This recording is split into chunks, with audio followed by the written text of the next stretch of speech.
Pai, do Filho e do Espírito Santo. Amém. Ave Maria, cheia de graça, o Senhor é convosco. Bendita sois vós entre as mulheres, e bendito é o fruto do vosso ventre, Jesus. Santa Maria, Mãe de Deus, rogai por nós, pecadores, agora e na hora de nossa morte. Amém. Dai-nos, ó Virgem pura, fé, pureza e bravura.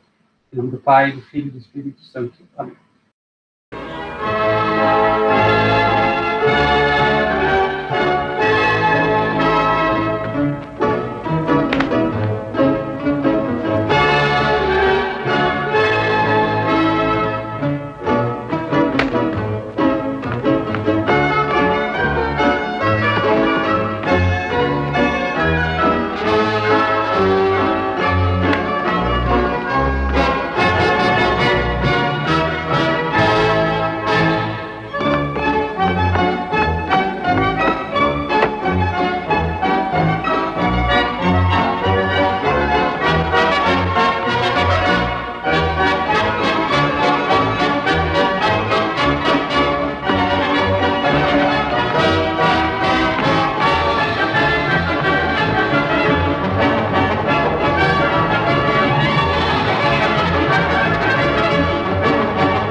A nossa aula de hoje vai ser sobre um tema, o posicionamento diante do ser. Eu já tratei um pouco sobre esse tema numa aula que já está publicada no canal Luz Carmélia, a aula que se chama Apontamento sobre a Gnose, mas agora eu quero tratar sobre esse assunto, ressaltando outros aspectos dele. Então, sobre essa dança dos cossacos, né, que vai ilustrar o tema da nossa aula. Os movimentos dessa dança, né, esses movimentos admiráveis, são cheios de destreza e grande habilidade e domínio do corpo, e eles nos mostram eles nos transmitem uma ideia de liberdade, né? Aqueles movimentos, quando a gente vê eles dançando daquela maneira, aquela forma viril, aquela forma cheia de controle, de domínio sobre o próprio corpo, né? Aquela coisa como que celebrando todas as possibilidades do que pode um corpo, né? Do que pode um corpo de maneira virtuosa. Aquilo nos mostra uma ideia de liberdade, aquilo flui como se fosse a coisa mais fácil que as pessoas estão fazendo, né? No entanto, essa liberdade de movimentos, essa rica e bela diversidade de movimentos, custou para todos eles anos e anos de árdua disciplina. Até esses movimentos começarem a fluir de modo fácil, pronto e sem erro, demorou muito. Foi por meio dessa árdua disciplina, sem dúvida, uma disciplina praticada com grande amor. Eles estavam, para conseguir fazer aquilo, tem que ter grande amor naquilo que faz, para chegar naquele nível de excelência, né? Por meio dessa árdua disciplina praticada com grande amor, que eles alcançaram esse livre desenrolar, esse livre desenvolvimento das potencialidades do corpo, que se dá nessa dança, né? São todos esses belos movimentos que celebram, que solenizam o ser. E, antes de tudo, eles se deram por meio de um grande respeito ao chão. Essa parte que eu vou enfatizar na aula, o chão, né? O que é o chão? O chão é algo duro, é algo fixo, que dá suporte e permite o movimento. Todo movimento só se pode dar por ter como suporte algo imutável. Se o chão se move, né, como o chão de uma esteira rolante, a pessoa não sai de lugar. Imagina se eles fizessem aquela dança na areia movediça, é impossível. A areia movediça não ia permitir aquele movimento, não ia permitir o movimento, ia tragar eles, deixar eles sem ação, eles passivos, né? Então, só o movimento, o impulso para o movimento, ou seja, o que quer dizer movimento? É a passagem de potência ao ato. O movimento, essa passagem da potência ao ato, de algo que é possível para a sua realização, para o seu ser, depende de algo imutável. Ele tem como suporte algo imutável. A mesma coisa para o livre desenvolvimento das nossas potencialidades, das nossas virtudes, a nossa liberdade. A nossa liberdade, ela só se pode acontecer, de fato, só se pode se dar, se consumar, quando nós respeitamos e levamos em conta o chão do ser, que é essa ordem ontológica estabelecida por Deus, a sua lei, sobretudo, ele mesmo, ou seja, a verdade e o bem. A verdade e o bem devem ser respeitados para que o nosso ser se realize, se ele ocorra esse livre desenrolar da sua realização. As criaturas, elas existem para florescer as suas potencialidades, são semelhanças das perfeições divinas. Essas potencialidades são potencialidades do ser da criatura, que é um espelho de Deus. Né? E a realização dessas potencialidades corresponde à realização do seu mesmo ser. Então, cada movimento da dança dos cossacos, é como se fosse um feixe de uma perfeição virtual que o ser é capaz de fazer.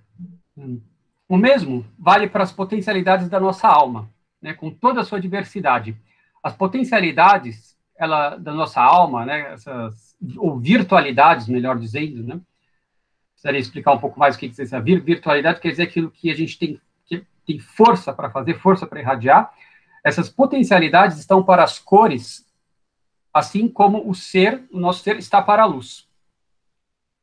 Então, elas são como que cores irradiadas dessa luz, que é o nosso ser, que é o nosso ato mais íntimo. E assim, realizando-se o ser de cada coisa, né? das criaturas, que têm um potencial limitado, realiza-se a semelhança divina, pois Deus, ele é o próprio ser, ilimitado. Então, quando as coisas realizam o seu ser, elas estão realizando uma perfeição divina por participação. As criaturas, a criação, ela participa em Deus. O que quer dizer participar?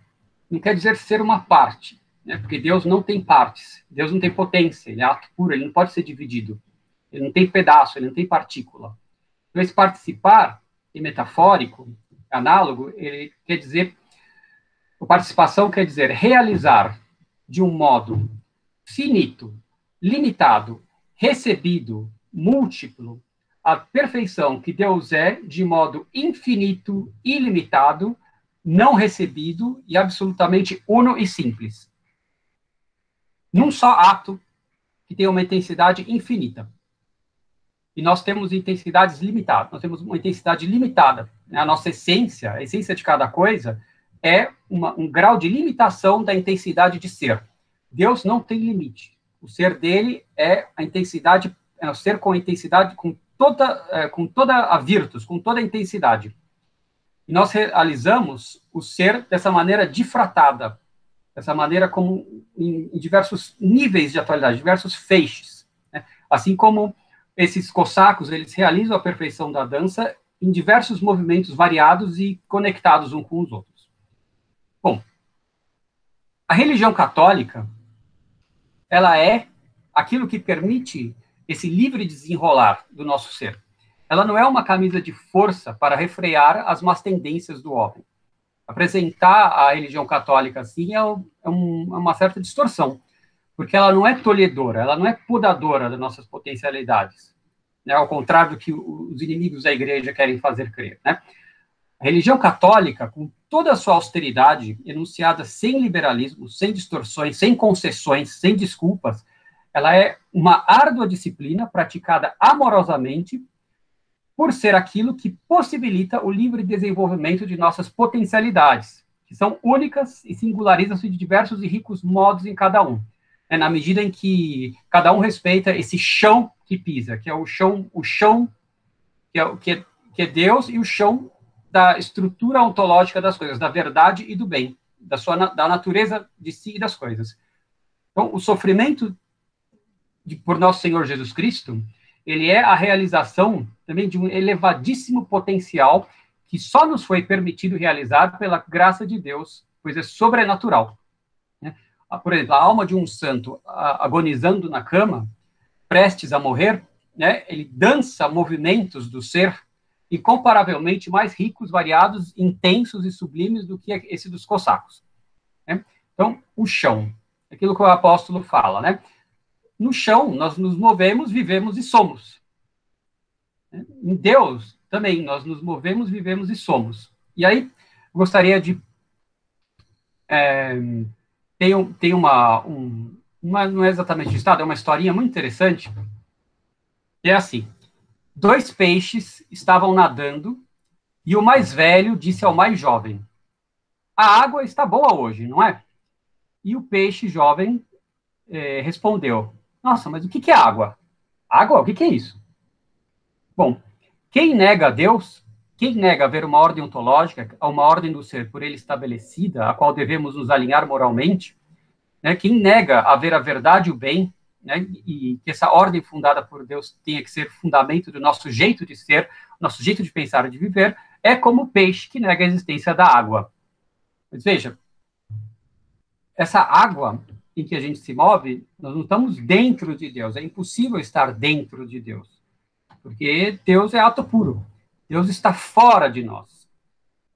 Ele está, ou melhor, como que nós nos movemos, vivemos e somos em Deus, mas ao mesmo tempo ele está infinitamente transcendente, infinitamente fora de nós. Ele está infinitamente fora de nós, mas desde o mais dentro que há em nós. Então, Deus, ele é o ato puro. Ele é o ser subsistente por si mesmo. É Deus que doa ser a todas as coisas, e o ser de cada coisa depende radicalmente desse doar o seu ser, dessa doação que Deus faz.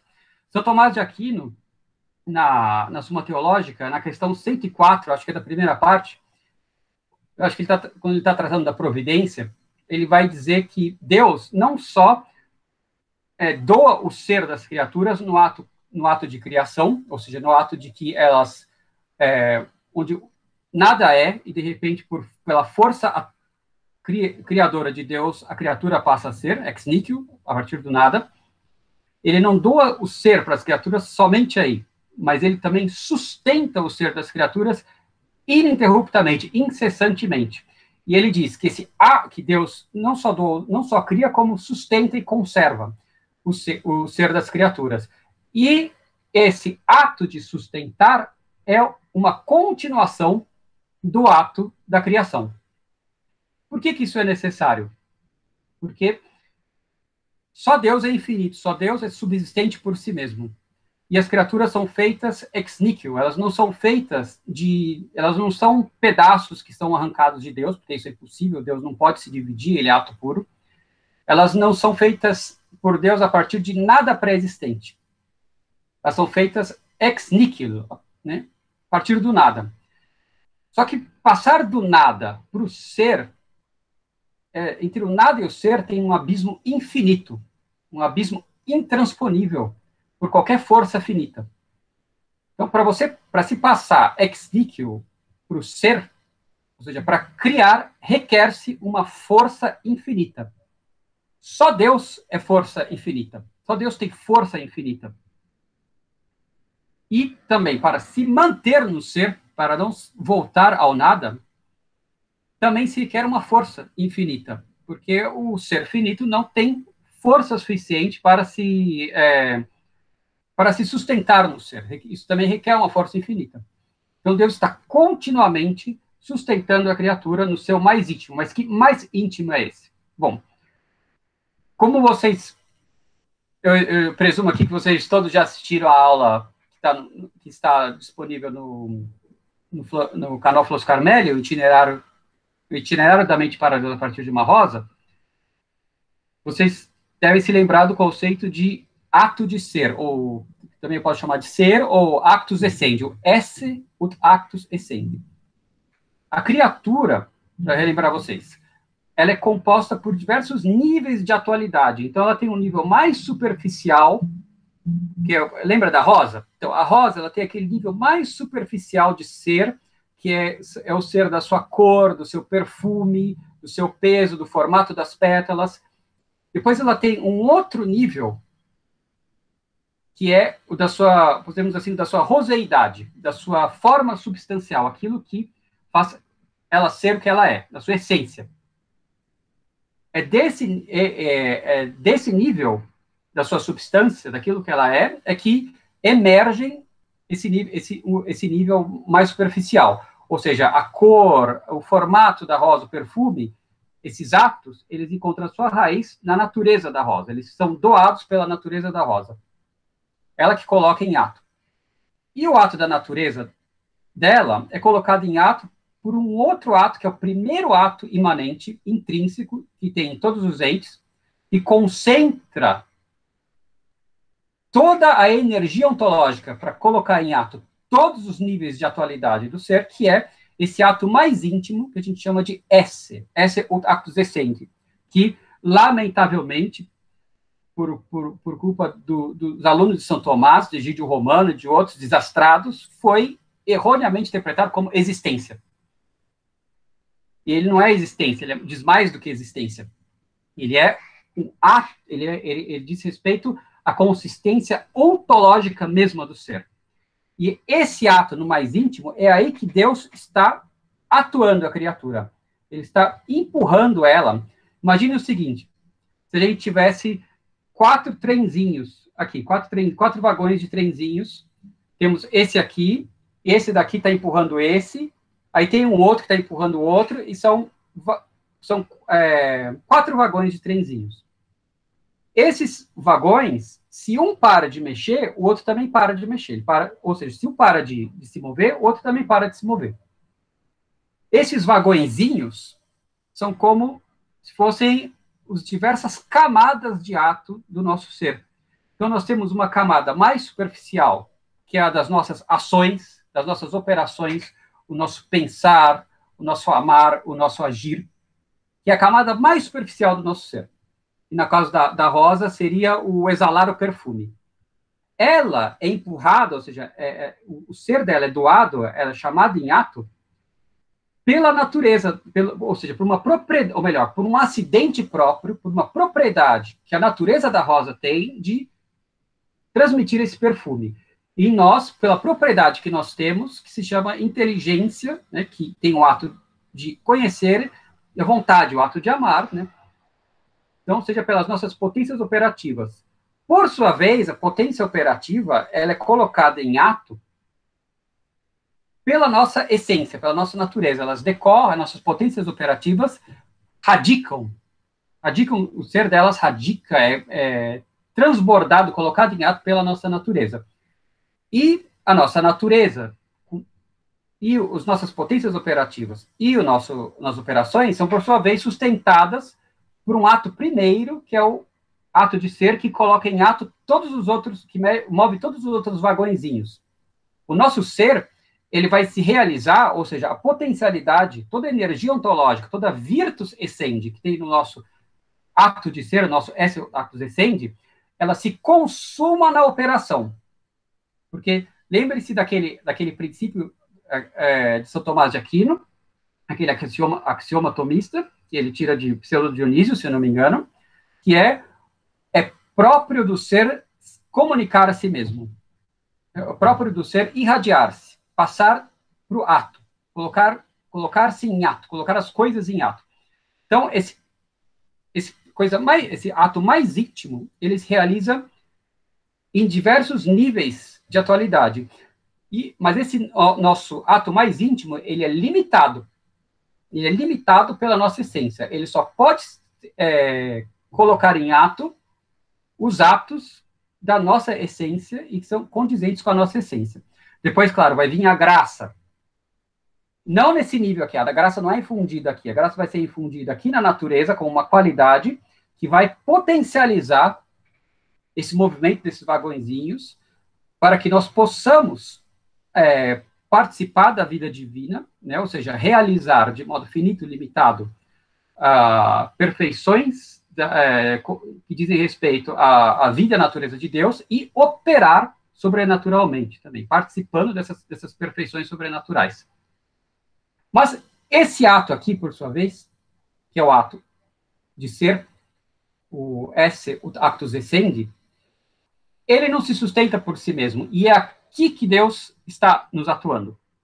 Aqui é o ponto de contato entre Deus e o homem, ponto de contato direto.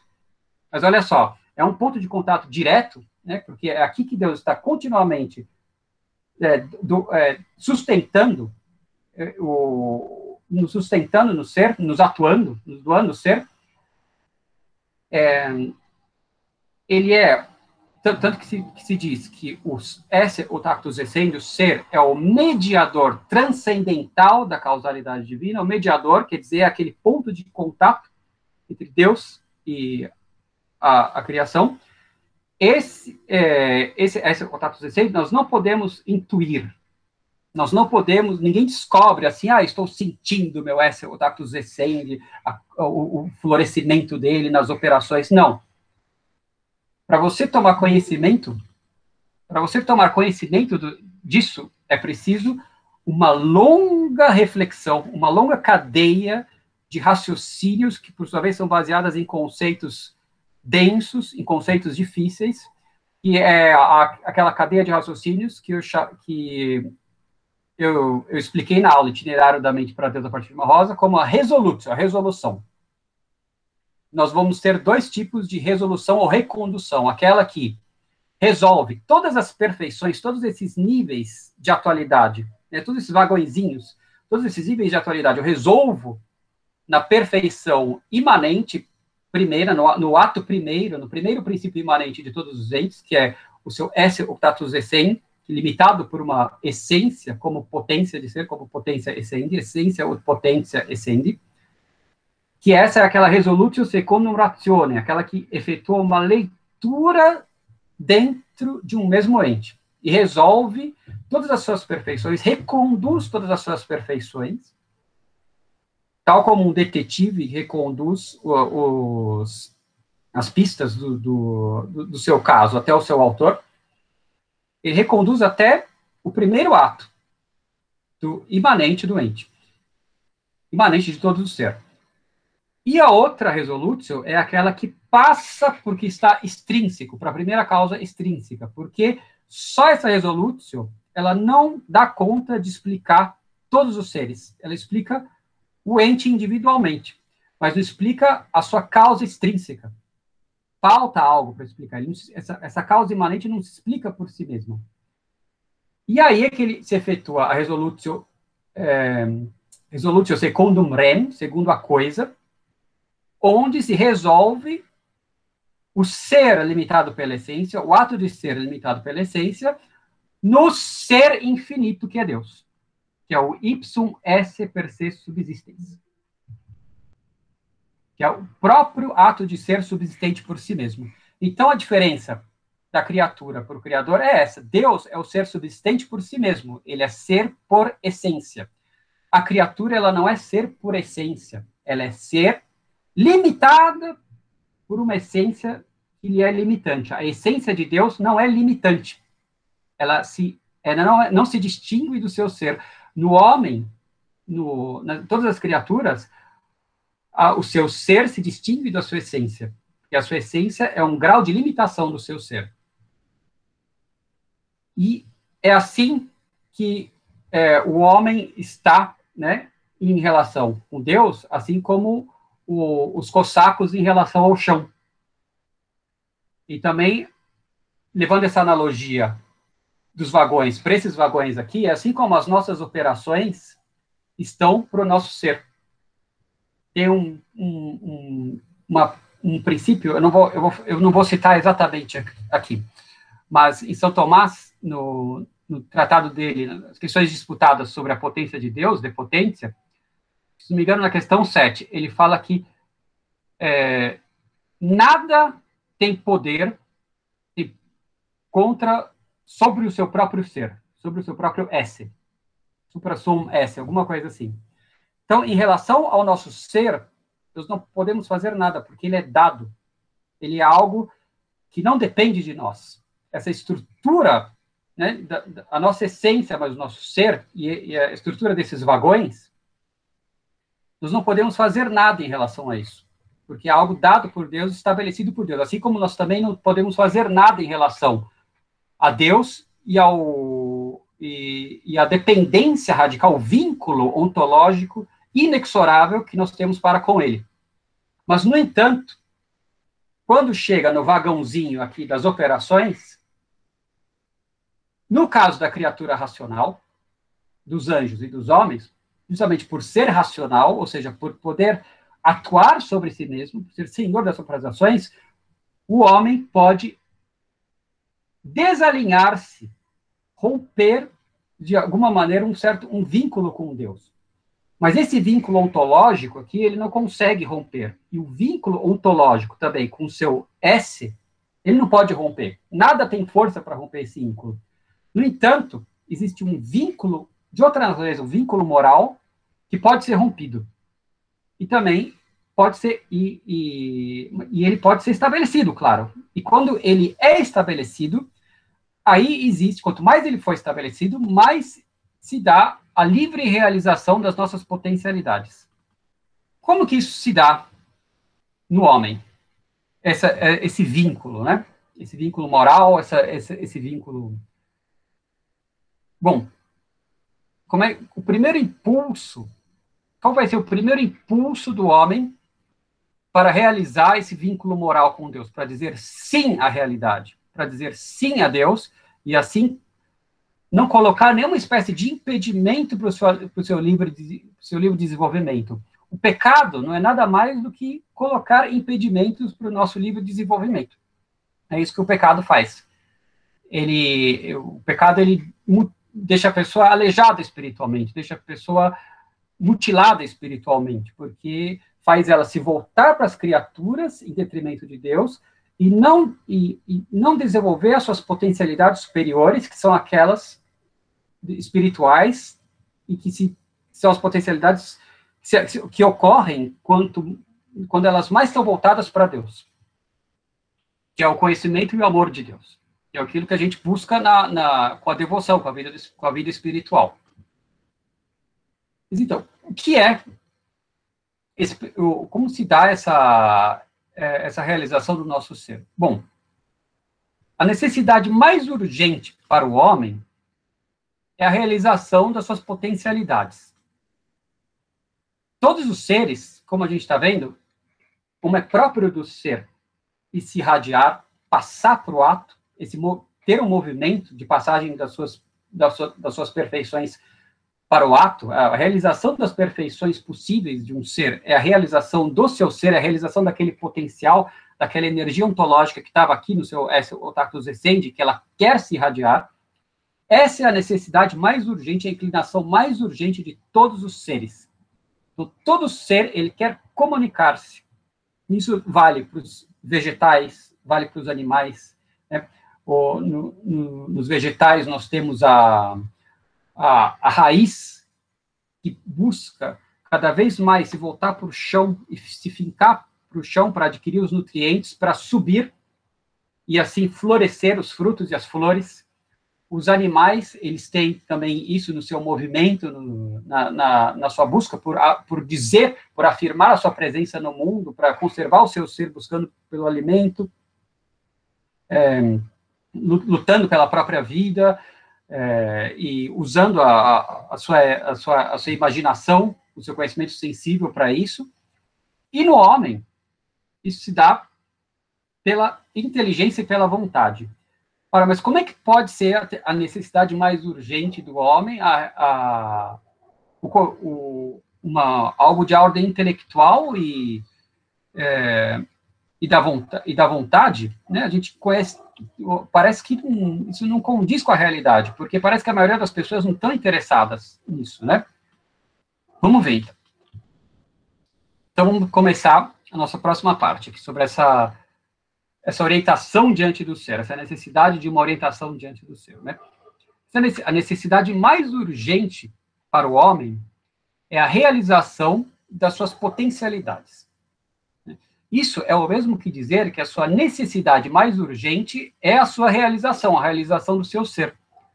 Todo mundo está preocupado com isso. Todo mundo está preocupado em ser feliz de alguma maneira. Ser feliz não é nada mais do que realizar-se, do que realizar o seu ser. Então, urge ao homem dar vazão ao seu potencial de operação ou de ação, que radica em suas faculdades ou potências operativas. E, por sua vez, elas radicam na sua natureza, e que, por sua vez, né, junto com todos os outros atos mencionados, radicam, ou seja, encontram a sua raiz no esse actus essendi do ser humano, né, tendo o seu ser colocado em ato pelo esse actus essendi. Realizar, novamente, é passar para o ato as virtualidades que radicam no seu ato mais íntimo, que é esse actus essendi, o ato de ser. Então, é premente ao homem o florescimento das suas tendências ontológicas estruturais. É improtelável ao homem, assim, dizer a sua presença no mundo, afirmar essa presença exercendo o seu ser. Urge ao homem passar da potência para o ato. Tal desejo é inerente ao homem, é inerente à sua natureza, ou seja, é natural. Não só ao homem, mas à própria criação, a todos os seres, né, que é essa irradiação do esse. Ele é próprio daquilo que está em potência, buscar o ato, buscar a atualização, desejar, inclinar-se, propender ao ato, propender a sua planificação. É uma tendência estrutural e ontológica de todo ente, nessa passagem para o ato. Todo homem, quer ele reflita sobre isso ou não, simplesmente, ao viver, ele diz a sua presença no mundo com o seu modo de viver.